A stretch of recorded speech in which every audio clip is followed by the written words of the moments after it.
After appearing as a guest on over 150 podcast episodes, watch this video right now to learn the 3 top tips that I wish podcasters knew when starting an interview-based podcast. For the best leadership tips, entrepreneurship advice, and subconscious success strategies to help you stand out fearlessly, build your empire, and crown yourself, make sure you subscribe to this YouTube channel and hit the bell to be notified every Tuesday and Friday when a new video goes live. Hey there, I'm Kimberly Spencer, high performance coach and founder of crownyourself.com. After having 6, 7, and 8-figure entrepreneurs, thought leaders, and influencers on our podcast, The Princess and the Bee, I have had some epic feedback and growth through our own production process of creating and having an interview-based podcast. And I've gotten some amazing feedback from our process and our interview. And because not all podcasts are created equal, there will be a different process that you go through for each podcast interview. Now, as a podcaster yourself, you have the power, if you go on other people's podcasts, to see what parts of their process you really like and what parts of their process you really don't. And that's exactly what I've done. So here are my 3 interview tips that I wish podcasters knew that I have learned from both having my own podcast and being a guest on over 150 podcasts. Number 1, form fumbles. So sometimes when you go on a podcast as a guest, the podcaster will have a form to be filled out. Where I see podcasters fumble is when they have a form that is 2 or 3 pages long. Now, it depends on the size of your podcast. So for some global top 100 podcasts, they will have a larger form because they do have a bigger audience and they also get more form submissions. But if you're just starting out as a podcaster, when you have a relatively small podcast where you're only getting a few, maybe up to 100 downloads per episode, there's no real need to have a gigantic multi-page form. And from what I see as a guest is when there is a gigantic multi-page form, what I see is that the podcaster doesn't trust themselves in the interview process. So they're trying to prepare and pre-frame and do all that prep within the form rather than actually trusting themselves in the interview process and having a different research process that doesn't involve the guest's time, energy, and effort. Like what I teach my communication queens, when you're going on a podcast as a guest, it is your space to be generous and respectful of the other person's time. The same is true when you're a podcaster. Be respectful and generous with your time, understanding that sometimes people don't necessarily want to fill out a 2 to 3 page form for your podcast, especially if it's a small podcast with a small audience. Tip number 2, streamline your pre-production process. So having had the Princess and the Bee process and having run it pretty systematically with a streamlined onboarding process for our guests, I have gotten massive praise and feedback from our guests about our automation process. You see, the pre-production process, both in your research that you do as a podcaster and in the onboarding experience that you have in all the steps that you have before you actually interview your guest, those are all pieces of building the relationship with your guest.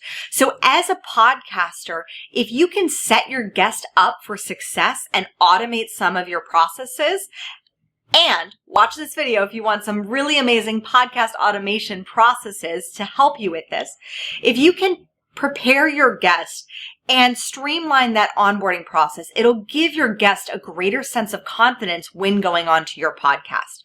Like I said, just with tip number 1 with the forms, is when you can make the guest feel confident that you are going to hold the space for them as a guest because you're an expert podcaster, because you're an expert at what you do at having your podcast, it really helps give the guest confidence that you'll be able to deliver epically in that podcast space. And tip number 3, listen deeply, get curious, and ask better questions.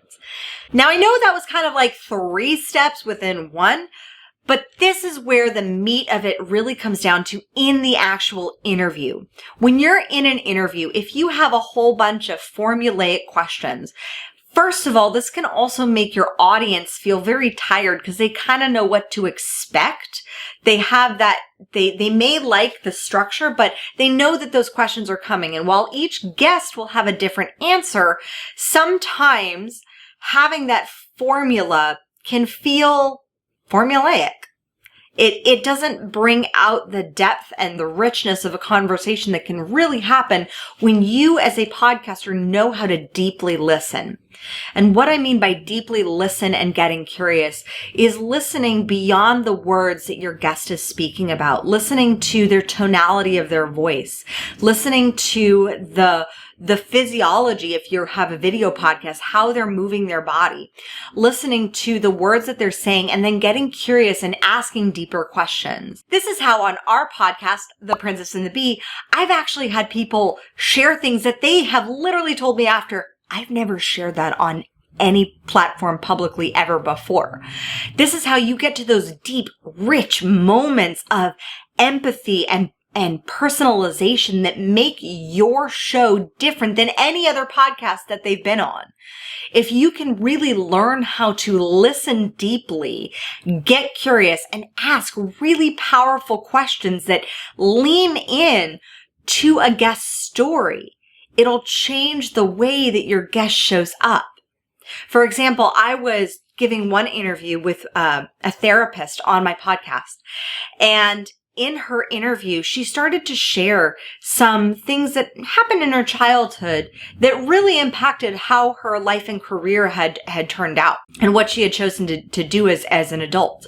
And as we started to lean in deeper into those pieces, she started to open up, and it created such a powerful empathy that my audience had for her story that I had several people come and contact her and want to work with her to have her support them through their stuff.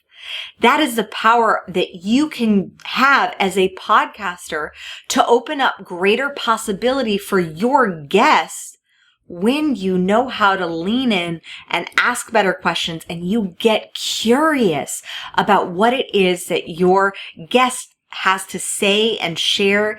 And when you question deeper than just those traditional, like, how did you get started with what you do? Which, while that's a great question to get started, when you lean in deeper into the chunks and meat of the story, that is where you get those crown jewels of breakthroughs, of empathy, of deep depth and connection. It is in the power of your communication and your curiosity that you can really extract stories that will serve your audience on a deeper level. If you want to learn more how to do this as a podcaster and as a guest on other people's podcasts, then definitely get your booty on the waitlist for Communication Queens.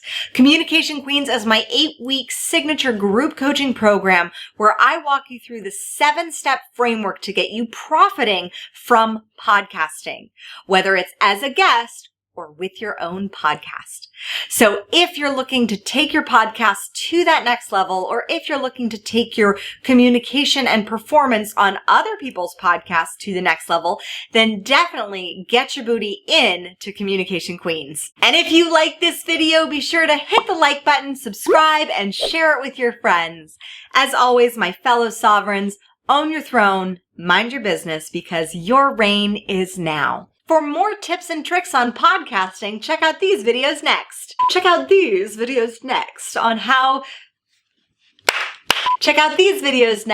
to... I have been praised for some of... Oh God, I got an itchy.